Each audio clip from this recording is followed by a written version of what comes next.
제자인 베드로, 야고보, 요한을 데리고 높은 산에 갔는데 그 높은 산에서 예수님의 형체가 바뀌는 거예요. 예수님의 얼굴이 해같이 빛나고 옷이 빛같이 희어지는데 그 예수님 옆에 누구와 누가 있었다 그래요? 모세와 엘리야가 서로 이야기하는 장면이 나오는 겁니다. 이 광경을 지금 베드로, 야고보, 요한이 보고서 너무 벅찬 나머지 예수님이 허락해 주신다면 초막을 세 개를 질 건데 하나는 주님을 위해서, 하나는 모세를 위해서, 하나는 엘리야를 위해서 짓겠습니다 라고 이렇게 이야기를 하죠. 그랬더니 호련히 구름 사이로 소리가 있어요. 근데 그 소리가 뭐죠? 우리 5절에 있습니다. 구름 속에 소리가 나서 이르되 이는 내 사랑하는 아들이요 내 기뻐하는 자니 너희는 그의 말을 들으라 하시는지라. 이 말씀, 이 음성이 언제 있었죠? 일찍이 먼저 있었어요. 예수님께서 세례 요한을 통해서 세례를 받으실 때 하늘로부터 음성이 내리면서 이렇게 말씀을 하시는 거예요. 이는 내 사랑하는 아들이요 내 기뻐하는 자니 너희는 그의 말을 들으라 하시는지라. 하나님께서 친히 말씀을 하시는 거죠. 결국 뭐예요? 예수님은 하나님의 아들로 이 땅에 오셔서 우리의 죄를 구원해 주시기 위한 메시아 구원자로 왔다는 것을 이렇게 말하는 겁니다. 본질적으로 모세와 엘리야도 정말 훌륭한 신앙의 위인이지만 이 분들과 비교할 수 없는 오직 한 길 구원자는 누구시라고요? 예수 그리스도임을 하나님께서 분명히 말씀해 주신 것. 이 음성이 들리니까 제자들이 심히 두려워 떨며 두려워하니까 예수님께서 그들에게 손을 대시면서 두려워하지 말라, 일어나라, 두려워하지 말라라고 말씀하시는데요. 8절이 참 우리 안에 주는 의미가 큽니다. 우리 8절 같이 읽어볼까요? 시작. 제자들이 눈을 들어 보매 오직 예수 외에는 아무도 보지 아니하더라. 오직 누구 외에? 예수 외에 보이지 않더라. 오직 예수님만 보이는 귀한 인생이 되길 원합니다. 그것을 경험하고 나서 9절에 이렇게 표현하고 있습니다. 그들이 산에서 내려올 때에 예수께서 명하여 이르시되 인자가 죽은 자 가운데서 살아나기 전에는 본 것을 아무에게도 이르지 말라 하시니. 자, 여기에 주목을 해보면 좋을 것 같아요. 그들이 산에만 머물러 있었던 것이 아니라 이제 뭐 했다고요? 산으로 내려왔다는 것. 여기에 정말 주목하면서 오늘 말씀을 풀어가려고 하는데요. 참 재밌는 게 나옵니다. 지금 베드로, 야고보, 요한은 지금 변화산에서 예수님이 모세와 엘리야와 더불어 있는 어떤 정말 신비적이고 가슴 벅찬 그 종교적 체험을 했어요. 신앙의 체험을 했는데 지금 밑에서는 제자들이 뭐 하고 있어요? 야고보, 요한, 베드로 외에 다른 제자들이 지금 뭐 하고 있어요? 죽 쓰고 있는 거예요. 죽 쓰고 있어요. 쉽게 말해서 죽 쓰고 있어요. 지금 자 14절부터 20절에 보니까 예수님께서 너희들도 내가 귀신을 쫓을 수 있는 권세와 능력을 주겠다. 그래서 너희들도 귀신을 내어 쫓으라고 그렇게 명해서 이렇게 하는데 귀신이 쉽게 쫓아나갑니까? 안 나가는 거예요. 그러면서 사람들이 예수님께 찾아와서 이렇게 수군덕대는 거예요. 예수님, 제자들이 귀신을 내어 쫓지 못합니다. 라면서 이렇게 예수님의 제자들을 책망하는 거예요. 그랬더니 예수님께서 17절에 이렇게 말합니다. 믿음이 없고 패역한 세대여, 내가 얼마나 너희와 함께 있으며 얼마나 너희에게 참으리요. 그를 이리로 데려오라. 이렇게 말씀하시죠. 정말 지금 베드로, 야고보, 요한은 정말 일생일대 경험할 수 없는 정말 황홀함, 극적인 신앙의 체험을 합니다. 환상을 보는 것이죠. 그것이 변화산 사건이라고 하는데 나머지 제자들은 지금 믿음이 연약해서 귀신을 내어 쫓지 못하고 쩔쩔매고 정말 죽을 쓰는 모습이 보이는 거예요. 근데 여러분 잘 보면 우리의 신앙이 딱 두 가지의 모습으로 보여지는 거예요. 우리가 교회에서, 우리가 또 기도회를 통해서, 우리가 수련회를 통해서, 우리 특별한 어떤 시간과 공간에서 특별히 벅찬 하나님의 은혜를 경험하잖아요. 근데 그것으로 정말 충만한 내가 세상에 나가서 정말 믿음이 연약한 자로, 정말 믿음 없는 자로, 정말 믿음이라고는 전혀 찾아볼 수 없는 삶의 모습으로 살아갈 수 있는 실체, 실존이 바로 또 누구라고요? 나라는 거예요. 베드로의 모습이 나 안에도 있고 또 베드로와 야고보, 요한 외에 나머지 제자들의 믿음 없는 삶의 모습 또한 나의 모습이라는 것을 깨닫는 귀한 은혜가 있기를 원합니다. 그런 경험들을 여러분 다 하셨죠? 정말 교회에서는 주일 말씀 듣고 내가 은혜 받고 주일 말씀을 의지해서 내가 이번 한 주는 정말 승리하리라 했는데 첫 월요일 날 직장에 나갔는데 직장 상사가 자꾸 태클 거면서 하나님께서 주신 마음을 다 잡지 못하고 지키지 못하고 그냥 와락하고 은혜를 쏟아버리는 경우가 많이 있죠. 그게 우리의 모습이라는 것이죠. 결국 우리의 실존은 뭐예요? 천상에서만, 그 어떤 교회에서만, 은혜의 자리에서만 우리가 살 수 없는 존재라는 거예요. 우리를 오늘 가서 제자 삼으라는 찬양처럼 우리를 어디로 파송하는 거예요? 자꾸 예수님은요? 세상으로 파송하는 거예요. 너희가 교회에서만 머물러서 거기에서 은혜에 도취돼서 은혜에 그냥 사로잡혀서 거기서 그냥 온실 안에 갇혀서 사는 것이 아니라 너가 은혜를 받았다면 너 안에 믿음이 있다면 세상에 나가서 구별된 삶을 살아라. 증인의 삶을 살아라. 증거하는 삶을 살아라. 복음을 전파해라. 너의 믿음이 참된 믿음임을 세상 가운데 증명하라고 오늘 주님께서 우리에게 말씀하신 거예요. 그래서 이렇게 말하는 거야. 얘들아, 이제는 내려가자. 이제는 세상으로 가자. 이제는 너의 믿음을 세상 가운데 증명할 때가 왔다라고 주님께서 우리에게 믿음으로 촉구를 하시는 거예요. 우리 4절을 한번 볼까요? 베드로가 예수께 여쭈어 이르되 주여 우리가 여기 있는 것이 좋사오니. 우리가 이런 신앙생활 많이 하잖아요. 여기 있는 것이 좋사오니. 저도 그런 생각을 했던 사람이에요. 정말 교회에서만 살고 싶은 거예요. 정말 교회 안에 있으면 근심 걱정이 없고 마음이 평안한 거예요. 그래서 교회에서만 살았으면 좋겠어요. 근데 우리가 교회에서만 살 수 있는 인생이 아니잖아요. 세상에 나가서도 또 믿음의 선한 싸움을 또 해야 되잖아요. 그러다가 또 넘어지기도 하고 자빠지기도 하지만 그래도 오늘 찬양처럼 우리는 연약합니다. 그러나 우리를 완전하게 빚어가실 주는 완전하십니다. 그 완전하신 주님이 있기 때문에 우리가 세상에서 넘어져도 실족하지 않고 완전하신 그 주님으로 인하여 다시 소망을 얻고 다시 회복하며 다시 또 이렇게 오뚜기 같이 일어나는 거예요. 여러분 이번 한 주 세상에서 정말 연약함으로 쓰러지고 연약함으로 슬퍼하며 눈물 흘린 적이 있을 텐데 오늘 그 주님께서 우리에게 말씀하십니다. 약할 그때 너희에게 무엇이 임한다고요? 강함이 임하고 너는 연약하지만 완전하고 연약한 나에게 와라. 내가 너를 굳세게 하리라. 너를 강하게 하리라. 너를 담대하게 하리라 라고 주님께서 말씀하시거든요. 여러분 그 주님의 약속의 음성 사랑의 콜링을 듣는 귀한 은혜가 있기를 원합니다. 그럼에도 불구하고 우리는 가끔 이렇게 고백할 때가 종종 있어요. 여기가 좋사오니 여기서만 살고 싶어요. 여기서 주를 위해 또 모세를 위해 엘리야를 초막셋을 짓고 여기서 이렇게 진짜 영원히 살고 싶어요. 근데 우리의 실존은 우리의 실상은 또 그렇게 살 수 없는 것이죠. 최근에 강서구에 이런 일이 있었어요. 그 장애인 부모님들이 무릎을 꿇고 정말 간절히 호소하는 거예요. 이곳에 특수 학교를 줘달라고. 근데 사람들이 그것을 좋아해요? 싫어해요? 싫어하는 거예요. 왜요? 집값이 떨어진다고 그걸 싫어하는 거예요. 이거를 흔히 뭐라 그래요? 집단 이기주의라고 하는 거예요. 제가 여기 말씀드리는 건 무엇이냐면 여기가 좋사오니 여기가 좋사오니 이렇게 가다가 이게 자칫 잘못하면 무엇이 될 수 있다고요? 집단 이기주의. 다시 말씀드리면 우리 교회가 좋사오니 우리 교회가 좋사오니 우리 교회만 잘 먹고 잘 사면 돼. 우리 교회만 되면 돼 하는 집단 이기주의로 빠질 수 있는 거예요.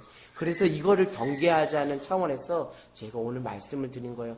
여기도 물론 좋지만 여기에서만의 삶이 전부가 아니라 세상에서의 삶이 또 우리 안에 주어졌다는 것을 깨닫는 귀한 은혜가 있기를 원합니다. 또 가끔씩 여기가 좋사오니 이게 어떻게 나가면 또 교회 안에 끼리끼리 우리끼리 새로운 멤버가 들어왔을 때 그를 품지 못하고 우리끼리 여기가 좋사오니 이런 모습으로 우리가 또 바뀔 수가 있거든요.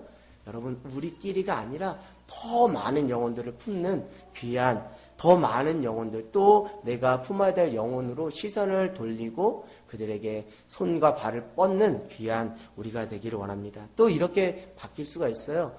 이 정도 신앙생활하면 뭐 그만하면 됐지, 뭐 이 정도 하면 뭐 구원 뭐 따는 당상 아닐까라는 어떤 신앙의 안주함이 있는 것 같아요.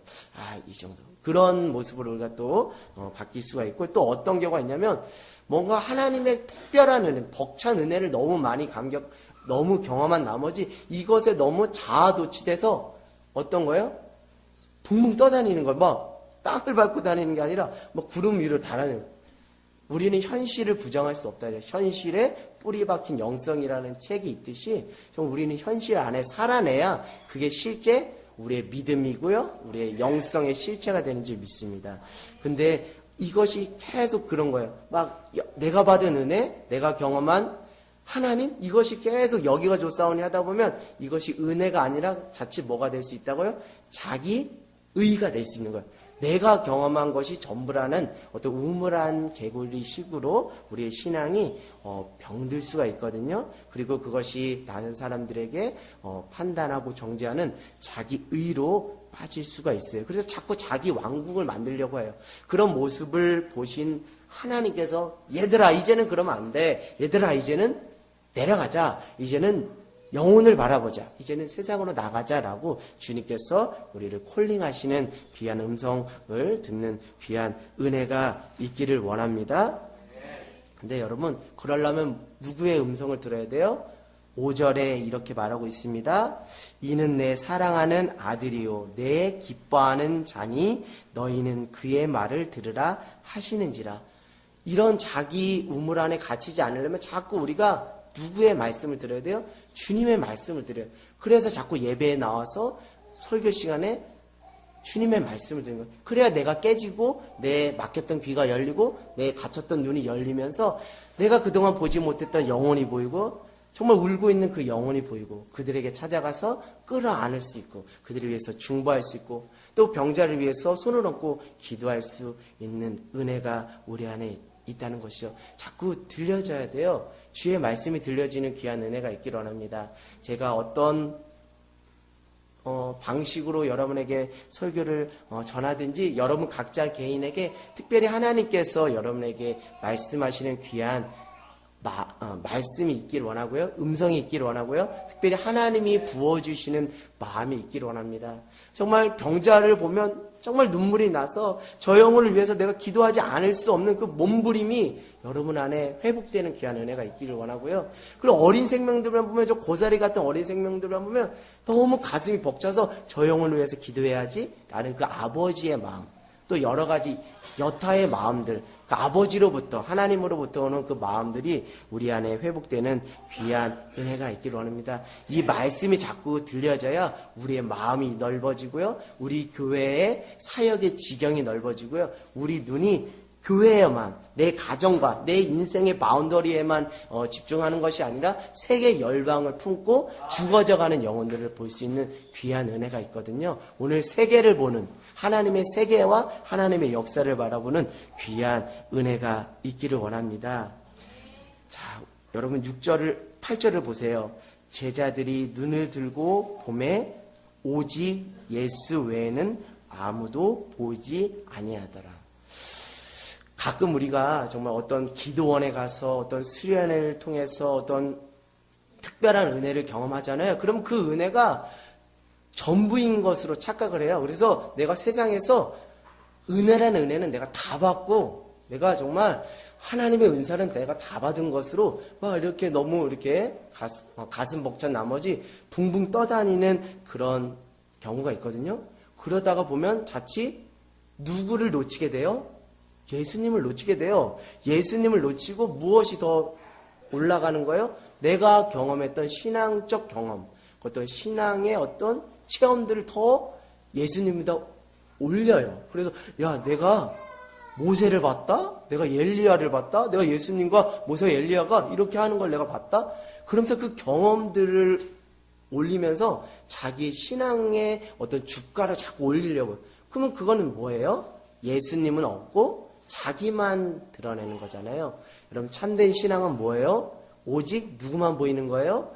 예수님만 보이는 거예요. 오직 예수님만 따라가는 거예요. 오직 예수님이 내 삶의 주인 되는 거예요. 오직 예수님만 높이는 거예요. 오직 예수님만 닮아가는 거예요. 오직 예수님만 자랑하는 것이 우리의 신앙의 참된 모습인 줄 믿습니다.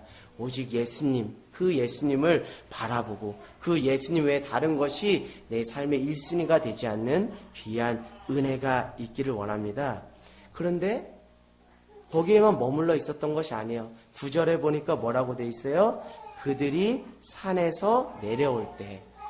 이제 내려가야 될 때예요. 여러분 변화산에서 은혜를 받았잖아요. 그러면 이제는 뭐 해야 돼요? 세상으로 나가야 돼요. 학교로도 가야 돼요. 가정으로도 가야 돼요. 하나님께서 우리에게 부르시는 그 사명의 자리, 영혼이 있는 자리로 가야 될 줄 믿습니다. 오늘 주님께서 너희들이 교회에서 은혜 받았니? 그러면 그 은혜를 쏟지 말고 그 약속의 말씀을 빼앗기지 말고 하나님이 부어주신 마음을 빼앗기지 말고 세상에 나가서 저 제자들, 그 남은 제자들 있잖아요. 지금 죽쓰고 있는 제자들 있잖아요. 지금 여기 보니까 17장 14절부터 21절이니까 죽쓰는 제자들한테 가라는 거예요. 얼른 가서 너희들이 같이 도와달라는 거예요. 손을 얹어서 귀신을 못 쫓아내서 지금 전전긍긍하는 그 연약한 믿음 없는 자들에게 가서 믿음의 손을 더 얹어서 그들이 믿음으로 세워질 수 있도록 귀한 목자가 되라고 주님께서 우리를 부르시는 거예요. 그 제자들, 그 연약한 자들을 너희들이 도와라는 그런 하나님의 초청 앞에 우리가 반응하는 귀한 은혜가 있기를 원합니다. 여러분 진짜 믿음 있는 자는, 진짜 영성 있는 자는 삶의 자리에서 몸부림치며 치열하게 살아내온 그 삶의 흔적과 그 실체를 하나님께 올려드릴 수 있는 그 사람이 진짜 믿음 있는 자고 진짜 참된 영성을 소유한 자예요. 우리가 우리가 뭐 글로만 신앙생활을 하는 것이 아니에요. 제가 어느 순간 이렇게 SNS를 보면 제 안에 벅찬 어떤 분노가 치밀어 오를 때 있어요. 이것을 제가 컨트롤하지 못하는 저희 연약함도 여러분한테 솔직하게 고백하는데 가끔씩 교회는 어떤 곳입니다. 사랑은 이런 것입니다. 믿음이라는 건 이런 것입니다. 라고 많은 글로써 많은 말로써 표현을 하지만 그 실체 없이 삶에 살아내는 흔적 없이 그렇게 계속 말과 글로만 이렇게 하는 걸 보면서 과연 그것이 하나님이 보시기에 기뻐하는 삶일까? 사람들은 와 그렇구나라고 박수는 칠지 몰라도 하나님은 그것을 기뻐하실까라는 생각이 듭니다. 이제 우리가 하나님 앞에 드려야 될 것은 변화산에서 은혜 받은 그 은혜를 삶에서 살아내서 그것이 실체가 돼서 그것이 열매가 돼서 이 가을의 때, 이 추수의 때에 하나님께 올려드리는 거예요. 그 제물로 올려드리는 거예요. 우리의 삶을 드려서 제물로 올려드릴 때 우리의 삶을 받으시고 우리의 삶의 전체를 흠양하시는 귀한 은혜가 있을 줄 믿습니다. 그러려면 여러분 변화산에서 내려오는 것을 두려워하지 않기를 원합니다. 세상으로 주님께서 파송하실 때 두려워하지 않기를 원합니다. 왜요? 내가 어디로 가든지 너와 함께 임마누엘 하신다는 주님의 약속의 말씀이 있거든요. 이것이 여러분의 삶의 실체가 되며 믿음의 약속, 그 약속의 말씀이 되어서 어디 가든지 담대한 귀한 믿음의 그리스도인이 되는 귀한 은혜가 있기를 원합니다. 이제는 천상에서만 머물러 있으면 안 돼요. 이 땅의 낮아짐을 통해 우리를 구원하신 예수님을 따라 우리도 낮아지는 귀한 은혜가 있기를 원합니다. 낮아져야 구원을 한 영혼을 끄집어낼 수 있고 낮아져야 죽어져가는 영혼을 살릴 수 있어요. 누구를 보면 알 수 있어요? 예수님을 보면 예수님이 천상에서 하나님의 아들로서 천상에만 있었던 것이 아니라 육신의 몸을 입고 이 땅에 내려오셨잖아요. 그 말씀 구절이 어디 있어요? 빌립보서 2장 6절에서 8절에 있습니다. 빌립보서 2장 6절에서 8절 한번 찾아볼까요? 우리 빌립보서 2장 6절에서 8절. 정말 그 예수님이 이 땅에 내려오시고 세상으로 더 들어오신 그 예수님을 닮아가기 원하는데요. 빌립보서 2장 6절에서 8절 우리 같이 읽어볼까요? 시작. 그는 근본 하나님의 본체시나 하나님과 동등됨을 취할 것으로 여기지 아니하시고 오히려 자기를 비워 종의 형체를 가지사 사람들과 같이 되셨고 사람의 모양으로 나타나사 자기를 낮추시고 죽기까지 복종하셨으니 곧 십자가에 죽으심이라. 아멘. 여러분, 한 영혼을 살리려고 여러분이 작정하셨다면, 한 영혼을 끄집어내려고 작정하셨다면 예수님처럼 변화산에만 있는 것이 아니라 천상에서만 벙벙 떠다니는 그 신앙생활이 아니라 지극히 일상적인 삶의 자리로 들어가서 울고 있는, 아파하는 영혼들을 끌어안고 기도하는 귀한 은혜가 있기를 원합니다. 누구처럼요? 예수님처럼. 왜요? 예수님이 그렇게 사셨기 때문에. 우리는 예수님을 따르는 주님의 제자잖아요. 자, 요한복음 1장 14절 한번 말씀 볼까요? 요한복음 1장 14절 말씀 같이 찾아보겠습니다. 요한복음 1장 14절. 자, 같이 봉독하겠습니다. 요한복음 1장 14절 시작. 말씀이 육신이 되어 우리 가운데 거하심에 우리가 그의 영광을 보니 아버지의 독생자의 영광이요 은혜와 진리가 충만하더라. 무엇이 되었다고요? 말씀이 무엇이 되었다고요? 육신이 되어. 예수님께서 말씀이 육신이 되어 우리 가운데 임하셨다는 것. 내가 알고 있는 성경의 지식과 그 깨달음이 천상에만 머물면 그건 아무도 구원할 수 없어요. 아무도 살릴 수 없어요. 아무도 깨우칠 수 없어요. 그것이 무엇이 돼야 돼? 예수님처럼 육신이 되어 낮아져야 돼요. 낮아져서 삶의 자리로 흘러나가야지 내가 깨달은 말씀, 내가 아는 지식, 내가 경험한 하나님의 은혜가 한 영혼을 살릴 수 있는 거예요. 낮아져야, 내려와야 그런 귀한 은혜가 있을 줄 믿습니다. 정말 사랑이라는 것은, 교회를 사랑한다는 것은, 믿음이라는 것은 어떤 추상적이고 둥그름 잡는, 붕붕 뜨다니는 그런 관념적인 세계에 머물러 있는 세계가 아니에요. 가슴으로 내려와서 이 손과 발이 막 움직이는 거, 작동하는 거예요. 하나님의 은혜가 나를 막 적극적인 사람으로, 액티브한 열정적인 사람으로 바꾸는 거예요. 저는 소심한 사람입니다. 더블 A예요. 더블 A. 더블 A이기 때문에 엄청 소심해요.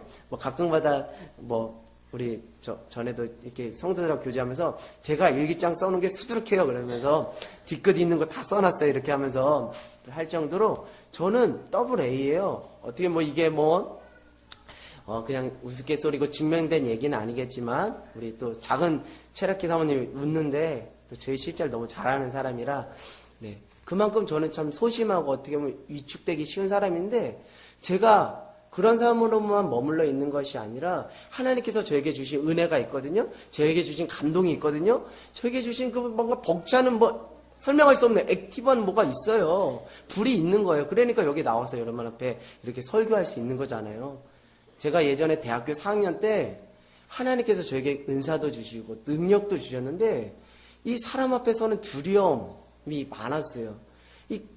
이 가슴은 막 이렇게 머리로는 막 이게 배운 것도 있고 아는 것도 많은데 이 가슴이 막 뜨거워지지 않고 손과 발이 움직이지 않으니까 사역자의 삶을 1년 하고 내려놨어요. 근데 그 이후에 계속 하나님께서 은혜를 주시는 거예요. 은혜를 주신 거예요. 은혜로 자꾸 떠미는 거예요. 뒤에서부터 용수철처럼 팡팡 떠미는 거예요. 그러니까 주님께서 이렇게 저를 이 자리까지 불러주신 줄 믿습니다. 오늘 하나님께서 우리에게 부어주신 그 은혜, 그것이 우리 관념으로만 머물러 있으면 그건 아니에요. 그것이 가슴으로 내려오고요. 그것이 손과 발이 돼서 낮은 자리로, 일상의 자리로 정말 부패하고 썩은 자리까지 들어가서 그것을 끄집어내서 정말 그 후비진 곳을 빗자루를 들고 정말 쓸 수 있고 정말 걸레질을 할 수 있고 또 정말 그 화장실에 그 휴지도 정말 그 아무도 하지 않는 곳에 가서 내가 그 휴지통을 비울 수 있는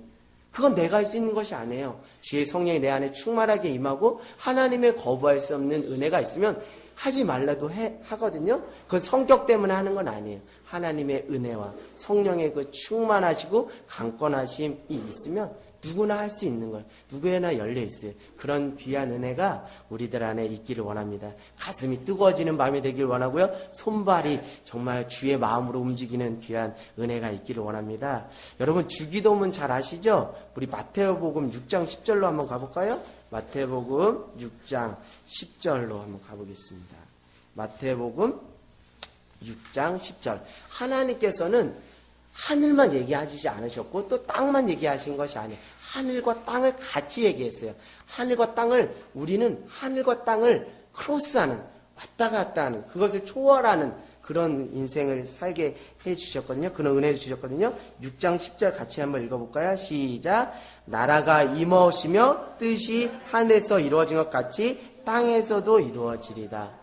예, 하늘의 뜻만 구하는 것이 아니고요. 일상의 삶의 자리에서 정말 먹고 자고 배고프고 헐벗는 그런 일상에 살아가는 그 일상의 땅의 뜻에 대해서도 구하라고 하는 거예요. 하늘의 뜻도 구하지만요. 너무 하늘의 뜻만 구하면서 그냥 그 도인처럼 살라는 것이 아니라 일상의 지극히 정말 우리가 구할 수 있는 그런 삶의 문제와 요소들까지도 구하라는 거예요. 하늘의 뜻과 땅의 뜻을 구하는 귀한 은혜가 있기를 원하고요. 우리 마태복음 6장 14절인가요? 마태복음 6장 14절 또 같이 읽어보겠습니다. 시작. 너희가 사람의 잘못을 용서하면 너희 하늘 아버지께서도 너희의 잘못을 용서하시려니. 아멘. 그러니까 우리가 이 땅의 삶이 중요한 거예요. 이 땅의 삶이 누구에게 이제 결국 보고되고 올려지는 거거든요. 하나님께 올려지는 거죠. 내가 이 땅에서 형제를 자매를 용서하면 그 용서를 누가 받으신다는 거예요? 하늘에 계신 하나님 아버지가 받으신다는 거예요. 물론 하나님은 시공간을 초월하시는 분이시죠. 이곳에도 계시고 또 저곳에도 시공간을 초월하시는 분이시지만 늘 우리의 일상의 그 삶의 자리에서 살아내는 그 삶의 실체를 보시기를 원하는 거예요. 한 주 아무개를 용서하는 그 광경을 보시고 하나님 얼마나 기뻐하시겠어요. 아무개 집사랑 트러블이 있었는데 서로 끌어안고 서로 잘못했다고 화해의 악수를 보내면 그 광경을 하나님 보시고 얼마나 기뻐하시겠어요. 그것이 하나님께 올려드릴 최고의 향기로운 제물이 아닐까 싶습니다. 여러분 다윗 아시죠? 다윗은 어느 순간 짜자잔 하고 이스라엘의 왕이 된 게 아니에요. 많은 사람들은 어느 순간 성경책을 폈더니 짜자잔 하고 다윗이 이스라엘의 왕이 됐다라고 생각하지만 그렇지 않아요. 이스라엘의 왕이 된 다윗의 영성을 이렇게 표현하고 싶어요. 현실에 뿌리 박힌 영성이었다. 할렐루야. 현실에 뿌리 박힌 영성. 현실의 삶에서 하나님을 의지하면서 몸으로 살아내는 그 몸부림의 실체를 누가 보신 거예요? 하나님이 보시고 그 중심을 보시고 외모로 사람을 취하지 않고 이새의 막내 아들인 다윗의 그 중심, 현실에 뿌리 박힌 영성, 그 삶의 실체를 보시고 그를 왕으로 세워주신 거예요. 그 목자의 삶을 살았거든요. 목자의 삶은 정말 양떼를 지키는 삶이잖아요. 양이 막 울타리를 넘어갈 때마다 그 양이 엉뚱한 길로 안 가게 자꾸 이렇게 책직질해서 양무리 속으로 들어오게 하고, 양이 어느 순간은 사자 입에 막 삼킬 직전에 누가 가요? 다윗이 가서 물맷돌을 던지면서 그 사자의 입을 찢어서라도 누구를 구해요? 그 양을 구하는 거거든요.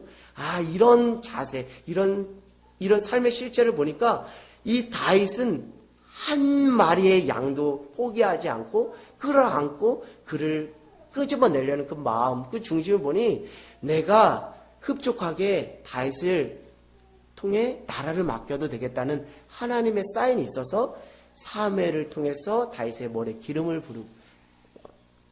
붓고 그를 왕으로 세운 거예요. 그가 그냥 공중에서 방방방방 떠다니는 사람으로서 그냥 변화산에만 있었던 인물이 아니라 일상의 삶의 자리에서 목자의 삶을 성실히 살았던 삶의 그 실체를 우리 하나님이 그 중심을 보시고 그를 이스라엘의 왕으로 세우신 거예요. 여러분, 실체가 필요합니다. 이 한국교회 안에 가장 안타까운 것은 신앙이 있다고 하지만, 믿음이 있다고 하지만 실체가 없어요. 하나님께 올려드릴 실체, 알곡이 없어요. 그래서 그게 안타까운 거예요. 그래서 우리 하늘땅 교회만큼은 실체가 있는, 삶의 흔적이 있는, 내 안에 예수의 흔적이 있는 그 실체를 살아내자라고, 그 몸부림치자라고 이렇게 부족한 종임에도 불구하고 여러분에게 권면하는 거예요. 여러분, 삶으로 살아내는 귀한 실체가 있기를 원합니다. 여러분, 꿈만 꾸고 비전만 받는 것으로는 부족해요. 제가 최근에 크게 깨닫는 것이 있어요. 내가 하나님의 마음을 받았어요. 하나님의 뜻을 확인했어요. 하나님께서 나에게 꿈을 주시고 비전을 주시고 사명을 주셨어요. 그것 때문에 가슴이 벅찼고 그것 때문에 기뻤습니다. 저는 이런 하나님의 사명을 받았어요. 하나님의 꿈과 비전을 받았어요. 하나님의 마음과 뜻을 받았어요. 라고 사람들한테 자랑하고 싶은 거예요. 간증하고 싶은 거예요. 근데 그것만은 부족하다는 것을 깨달았어요. 왜요? 그 이후에 하나님이 그 뜻을, 그 하나님의 마음이 어떻게 현실의 삶 가운데 실제가 되기 위해서 나를 어떻게 단련하시고 나를 훈련시키실 것까지 생각을 못한 거예요. 캐치를 못한 거예요. 그래서 제가 하나님께서 저를 주의 종으로 부르셔서 하나님께 나를 주의 종으로 부르시는구나 라는 그 분명한 하나님의 뜻을 발견하고 기뻤어요. 왜요? 그동안은 이 길이 맞는가 저 길인가 자꾸 헷갈렸거든요. 혼선이 있었거든요. 근데 하나님께 딱 너는 주의 길을 가야 돼. 목자의 삶을 살아야 돼 라고 딱 해주니까 너무 클리어하잖아요. 그러니까 기뻐가지고 그냥 하나님 저 이제 목자의 삶을 살려고 하시는군요 하고 이렇게 갔는데 그것까지만 알았다는 거예요. 근데 그 이후에 하나님께서 저를 엄청 호되게 훈련을 시키는 거예요. 제 안에 지금은 멀쩡한 것 같지만 제 안에 쓴뿌리들이 많이 있고 정말 모난 부분들이 많이 있는 것을 자꾸 끄집어내는데 어떻게 보면은 그냥 발견벗겨진 거예요. 사람들 앞에 또 하나님 앞에 발견벗겨진 거예요. 그것이 너무 고통스러웠어요. 그것까지는 몰랐어요.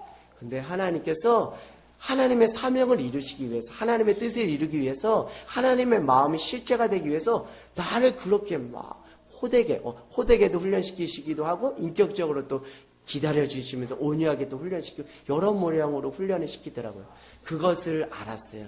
그것은 제가 변화산에서만 있었으면 그것은 몰랐어요. 그러나 현실의 삶에 뿌리를 내리고 하나님께서 나를 훈련시킨다는 것을 깨달았기 때문에 도피하지 않고 도망가지 않고 주저하지 않고 또 현실에 뿌리 박힌 그 영성, 그 삶을 살아낼 수 있었다는 거예요. 여러분 다 애굽 총리가 되고 싶죠? 다 이스라엘 왕 같은 다윗이 되고 싶어요. 그러나 그런 자리까지 가기까지 삶의 자리까지 내려와서 치열한 삶의 일상을 살았다는 것을 우리가 깨닫는 귀한 은혜가 있기를 원합니다. 변화산에만 있었던 것이 아니에요. 일상의 삶을 내려갔고요. 광야길을 걸었습니다. 그 길을 걸으면서 하나님께서 그를 단련시켜 주셔서 그를 애굽의 총리로 또 이스라엘의 왕으로 삼으신 거예요. 여러분 그 하나님의 콜링 앞에 하나님의 부르심의 사명 앞에 반응하는 귀한 은혜가 있기를 원합니다. 여러분 주손발 선교회라고 있어요. 주님의 손과 발이 되어 세상을 섬기는 자가 되자. 예수님의 발자취를 따라 그렇게 섬기는 자가 되자. 요한일서 3장 18절에 말하고 있어요. 사랑하는 자들아 우리가 말과 혀로만 사랑하지 말고 행함과 진실함을 하자. 천상에서 말로만 우리가 사랑한다고 백날 떠들어 봐야 그거 하나님 받으시지 않아요. 기뻐하지 않아요. 삶의 자리로 내려오서 성육신 하시고 인카네이션 하신 빌립보서 2장 6절에서 8절 예수님의 모습처럼 우리의 손과 발이 움직여서 세상을 섬기고 영혼을 섬길 때 그 실체가 하나님 앞에 향기로운 제물이 되는 거예요. 우리가 신앙생활 입으로 하는 거 아닙니다. 그냥 말로 하는 거 아니에요. 그냥 글 몇 자 썼다고 해서 그 신앙의 전부를 말할 수 있는 것이 아니에요. 삶의 실체를 보여줘야 돼요. 제가 예전에도 말씀드렸습니다. 김야견 목사님이라고 계세요. 이분은 만주에서 학교를 세우고 특별히 여러분 윤동주 시인 있죠? 윤동주 시인이 나온 그 만주의 그 학교를 설립한 김야견 목사님은 죽으면서 이렇게 말씀하셨어요. 목사님, 선생님, 스승님, 유언을 남겨주세요. 유언을 남겨주세요. 그랬더니 그가 이렇게 말하고 돌아가셨다고 합니다. 나의 삶이 곧 나의 유언이다. 내가 무슨 말을 더 할 수 있니? 내가 살아온 그 삶의 실체가 내 유언이다. 얼마나 멋진 신앙의 고백이 아닙니까? 여러분이 마지막으로 자녀들한테 여러분께서 유언을 남기고 하나님께 부름을 받는다면 여러분도 이런 고백을 했으면 좋겠어요. 내가 살아온 삶의 실체, 내가 예수님을 본받아 예수님을 따르고 예수님을 본받아 살아갔던 그 삶의 실체, 그게 내 유언이고 너가 그렇게 살기를 원해. 내 아들, 딸들 너가 그렇게 살기를 원해 라고 고백하며 하나님 앞에 부름받는 귀한 은혜가 있기를 원합니다. 저는 지금까지 구구절절하게 말씀드렸어요. 근데 여러분, 교회론에 대해서 말씀드린 거예요. 교회론에 대해서 말씀드렸어요. 하나님이 기뻐하시는 교회의 모습이 어떤 것인가에 대해서 지금 두서없이 말씀드렸어요. 이제 두서 있게 잘 말씀드릴게요. 자, 여기가 조사원이를 부정하는 교회가 되기를 원합니다. 그러려면 선교적 교회가 돼야 돼요. 선교적 교회가 돼야 돼요. 우리 교회만 배불리 먹는 그런 교회가 아니라 여기가 조사원이를 날마다 부정하는 선교적 교회가 되기를 원하고요. 8절에 오직 예수에는 아무것이 보이지 않는다. 그것처럼 예수님이 주인되고 예수님만 자랑하고 예수님께만 영광 돌리고 예수님만 주인되는 귀한 교회가 되기를 원합니다. 그리고요 5절에 너희는 그의 말을 들으라. 예수님의 말씀만 의지하는 교회가 되기를 원합니다. 또 우리의 인생이 되기를 원합니다. 산에서 내려올 때 9절입니다. 성육신적인 교회가 되기를 합니다. 이건 어려운 말입니다. 성육신적인 교회. 다시 말씀드리면 생각으로만 머무는 것이 아니라 가슴이 뜨거워지고 손과 발로 이게 내려와서 사랑의 실제가 손과 발로 내려와서 주선발적인 교회, 낮아지는 교회가 될 때 그런 교회를 보시고 그런 신앙의 실체를 가진 삶의 모습을 보시고 하나님께서 기뻐하시는 거예요. 저는 끝으로 이런 말씀 드리고 싶어요. 교회가 나를 위해서 무엇을 해주기를 바라기 이전에 내가 주님의 몸된 교회를 위해서 그리고 내가 영혼들을 위해서 내가 세상을 위해서 내가 무엇을 하였는가라는 그런 진지한 그 물음을 던지는 귀한 은혜가 있기를 원합니다. 주님은 우리를 천상에서 변화산에서 그냥 우리끼리만 좋은 게 좋은 거라고 그렇게 남겨두신 인생이 아니라 자 가서 세상을 변화시켜라. 세상의 빛과 소금의 역할을 감당해라. 너가 있는 그 자리가 어둠이 아니라 빛의 자리가 되라 라고 주님께서 우리를 부르십니다. 여러분 하나님께서 여러분에게 주신 그 은혜 성령의 강권적인 역사하신 인도하심을 따라 세상으로 나아가 그 믿음의 실체, 사랑의 실체, 예수 그리스도가 누구신지를 전하는 귀한 우리 하늘 땅 교회 한 사람 한 사람이 되기를 간절히 소망합니다. 아멘.